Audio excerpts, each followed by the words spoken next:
Dream. Creative. Freedom. Boats. Faith. Friendship. Expanding. Maths and science. Patience. Friendly. Socializing. And then I don't necessarily use this word that often, but I think the final word will be love.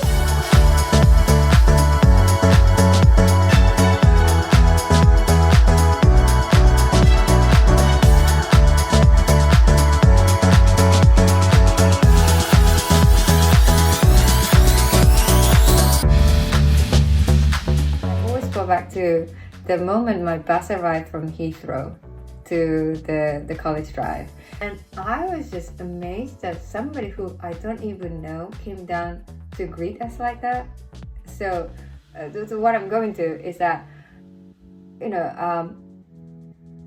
trust somebody, trust others, love others and trust others, because I think at that point when I was 16 and just arrived at the driveway, I was so paranoid that people are mean.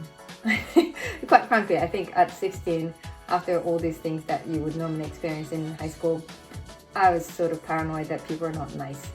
But then at the moment that I arrived at college, it just kind of hit me that people do like me. I guess I would say it was still very much, certainly for me, it felt like an environment where it was based around what I needed and what I wanted to achieve, and that was largely respected, I felt, as my decision, and I found that very, at the time I guess I wasn't that conscious of it, but looking back now that you've asked the question, I'd say it was very supportive of the individual. And of course then, the thing that I remember the most is the trouble I got into in a small boat out in the Bristol Channel in the freezing cold weather, which I used to do a couple of times a week.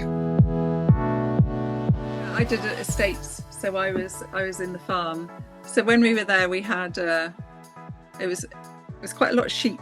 Sheep were the main thing, and still, learning to drive a tractor before I learned to drive a car. So that was good, and especially with a trailer on the back, and then doing the lamb watch was just amazing, and actually it's still one of the most kind of memorable times of my life was helping birth a lamb. So and I'm still really interested in farming, even though I've never been a farmer.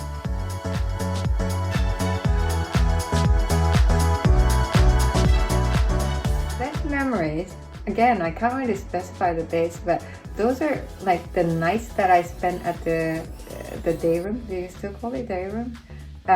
Talking to couriers till 3 o'clock in the morning about anything from, I don't know, what do you believe in, or what do you think about, I don't know, it's like exchanging opinions, or we could just be gossiping, or we could just be talking.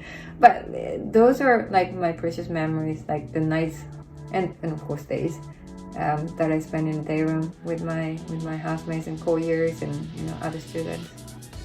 It was just special, I think. For me, going to Atlantic College was a real relief, because when the school I was at before, it was quite tough. I didn't particularly enjoy it, and I felt like I stuck out as someone a bit odd, or a bit too keen, or a bit too enthusiastic about things.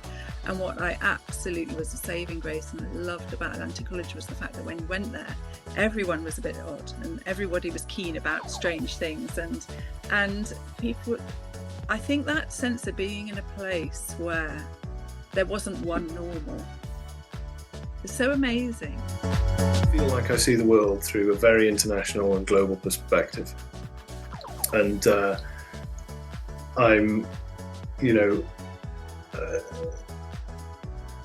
that's something lots of people gain. They go travelling.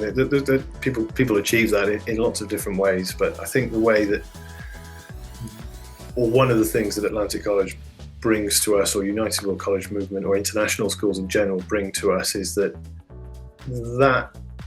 the earlier on in life you do that, and the closer and more familiar and that contact is, the stronger the bonds and the stronger the adjustment it can make, and the more it can give you. And that's the real power of it, I think.